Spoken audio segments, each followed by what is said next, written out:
Mendengarkan firman, menciptakan iman. Shalom saudara yang terkasih, selamat datang kembali di channel YouTube Firman Tuhan, sebuah channel yang menyediakan bahan perenungan akan kebenaran firman Tuhan. Pada kesempatan ini, kita akan merenungkan seri ke-26 dari program 360 khotbah mengubah kehidupan. Bagi Bapak Ibu Saudara yang masih belum melihat video seri-seri sebelumnya, bisa klik tautan yang muncul di atas. Puji Tuhan, Bapak Ibu Saudara yang terkasih, firman Tuhan pada kesempatan ini berjudul Totalitas Pengampunan yang terambil di dalam Matius pasal 6 ayat 12-15 dan Matius pasal 18 ayat 23-32. Namun pada kesempatan ini saya akan membacakannya kepada Bapak Ibu Saudara di perikop Matius pasal 6 ayat 12-15. Demikian kebenaran firman Tuhan. Dan ampunilah kami akan kesalahan kami seperti kami juga mengampuni orang yang bersalah kepada kami. Dan janganlah membawa kami ke dalam pencobaan, tetapi lepaskanlah kami daripada yang jahat. Karena Engkaulah yang punya kerajaan dan kuasa dan kemuliaan sampai selama-lamanya. Amin. Karena jikalau kamu mengampuni kesalahan orang, Bapamu yang di surga akan mengampuni kamu juga. Tetapi jikalau kamu tidak mengampuni orang, Bapamu juga tidak akan mengampuni kesalahanmu. Amin. Puji Tuhan, kita akan coba merenungkan firman Tuhan yang baru saja kita baca. Bapak Ibu Saudara yang terkasih, pengampunan harus seperti surat kontrak yang dibatalkan, kemudian disobek-sobek dan dibakar supaya tidak pernah dapat diperhatikan lagi. Dalam pengajarannya doa Bapa kami, bukan sebuah kebetulan Yesus mencantumkan kata pengampunan dan mengulanginya sampai 6 kali. Hal itu menandakan bahwa pengampunan itu penting dan prinsipal dalam kehidupan kita sebagai orang percaya. Tanpa sebuah pengampunan, kita tidak bisa memasuki hubungan yang intim dengan Allah. Dan tanpa bisa mengampuni, kita tidak bisa mencerminkan murid Kristus yang sejati. Mengampuni adalah membebaskan tahanan, dan ternyata tahanan itu adalah diri kita sendiri. Bapak Ibu Saudara yang terkasih, oleh karena doa merupakan hubungan dengan Allah, maka pengampunan membuka pintu gerbang untuk kita memasuki hubungan dengan Allah dan orang lain. Pelajaran apa saja yang dapat kita petik melalui kebenaran firman Tuhan pada kesempatan ini?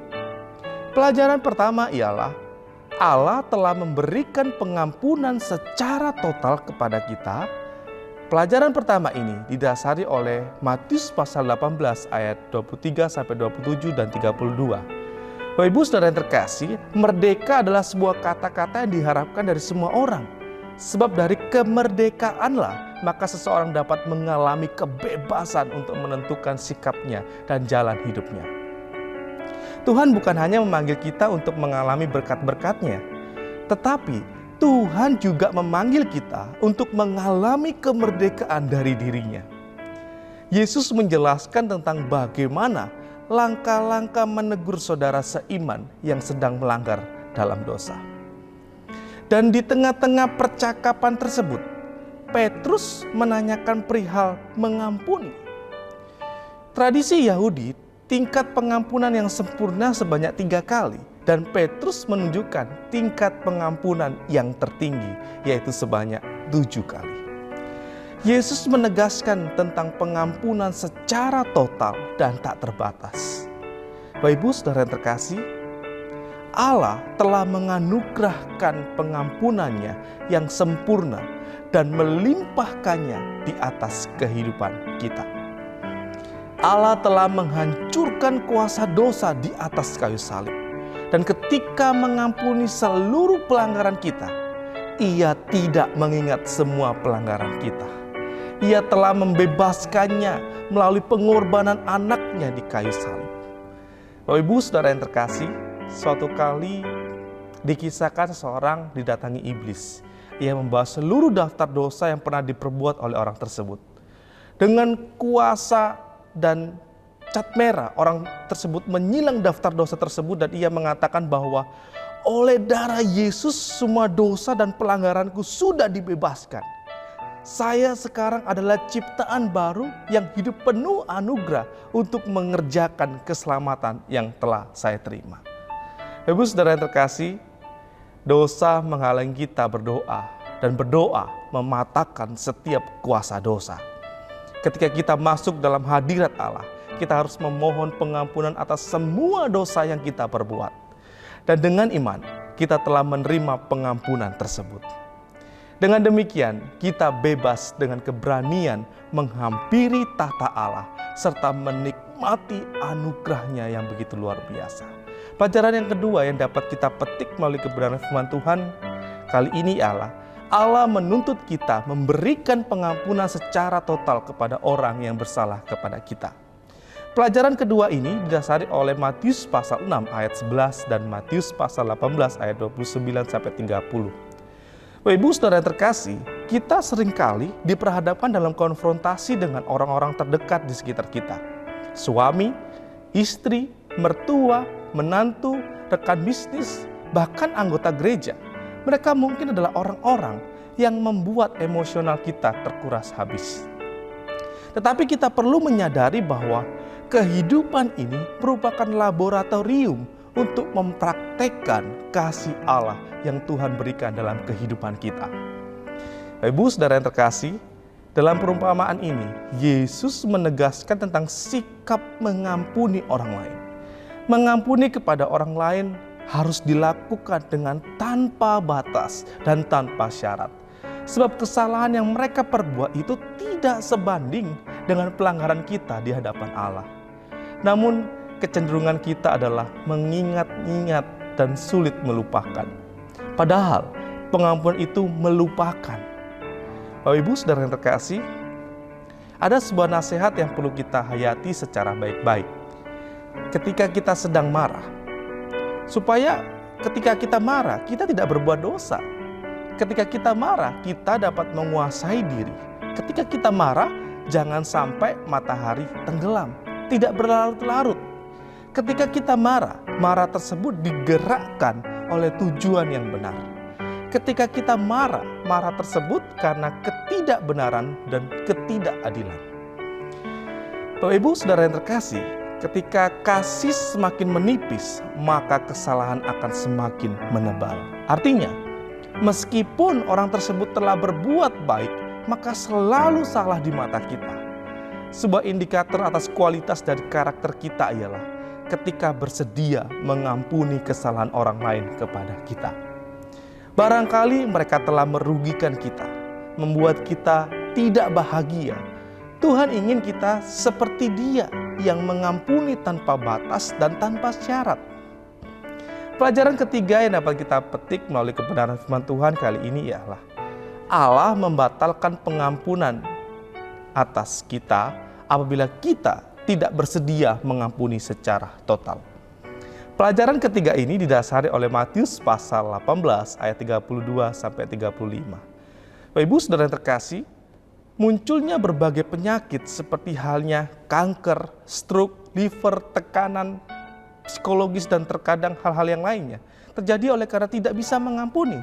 Dan apabila kita mengerti dari akibat tidak bisa mengampuni, maka hendaklah kita dengan tulus ikhlas mengampuni. Bapak Ibu saudara yang terkasih, dalam kisah ini diceritakan bahwa sang raja begitu murka ketika hamba tersebut tidak mau mengampuni sahabatnya. Dan sebagai gantinya, ia menjebloskan hamba tersebut dalam penjara dan menyiksanya dengan algojonya. Murka Allah berlaku atas kita kalau kita tidak bisa mengampuni. Orang yang tidak mengampuni akan mengalami ketidakbebasan. Mereka akan tersiksa secara emosional dan mengalami keretakan secara sosial. Dan ketika tidak bisa mengampuni, kita tidak layak menyebut diri sebagai anak-anak Allah. Karena kita tidak hidup di dalam firman Allah. Bapak Ibu saudara yang terkasih, satu kali Leonardo da Vinci melukis perjamuan kudus. Oleh sebab dia marah kepada temannya, dengan demikian dia tidak bisa melukis Tuhan Yesus dengan baik. Leonardo da Vinci mengatakan, Anda tidak dapat melukis Tuhan Yesus di wajahmu dan dalam waktu yang sama masih ada kebencian di wajahmu. Mari kita bersama-sama menjadi orang yang murah hati dan mudah mengampuni. Doa yang mendatangkan kuasa adalah doa yang dibangun dengan pondasi pengampunan yang kuat. Apakah Bapak Ibu Saudara pada kesempatan ini mau mengambil langkah untuk berkomitmen mengampuni orang yang tidak berkenan di hati Bapak Ibu Saudara? Percayalah bahwa pengampunan adalah pintu menuju pemulihan. Amin Bapak Saudara. Mari kita berdoa untuk mengakhiri renungan pada kesempatan ini. Bapa, pada kesempatan ini kami mau melepaskan pengampunan kepada orang-orang yang telah melukai kami, tidak berkenan dalam kehidupan kami. Mungkin saat ini ada akar kepahitan dalam kehidupan kami yang berusaha tidak membebaskan kami. Pada kesempatan ini kami mau melepaskan pengampunan itu ya Bapa. Kami ingin dimerdekakan oleh Tuhan. Kami ingin dibebaskan oleh Tuhan. Sebab Tuhan telah mengampuni kami dan seyogyanya maka kami harus mengampuni orang yang bersalah kepada kami. Maka kehidupan kami akan merasakan pemulihan demi pemulihan daripada Tuhan. Tuhan akan memulihkan keluarga kami. Tuhan akan memulihkan pekerjaan kami. Tuhan akan memulihkan segala usaha yang kami lakukan ya Bapa. Kami percaya pengampunan pintu menuju pemulihan. Terima kasih Tuhan untuk renungan pada kesempatan ini. Biarlah itu dapat menghidupi kehidupan kami, mengubah pola pikir kami, sehingga kami bisa bertumbuh semakin lebih baik di dalam Tuhan. Terima kasih Yesus, terima kasih Roh Kudus. Kami berdoa dan mengucap syukur. Haleluya. Amin. Bapak Ibu Saudara yang terkasih, jika merasa diberkati oleh renungan pada kesempatan ini, bisa like, komen dan bagikan video-video yang ada di channel ini kepada saudara-saudara seiman yang lainnya sehingga mereka juga diberkati. Tuhan Yesus memberkati. Shalom.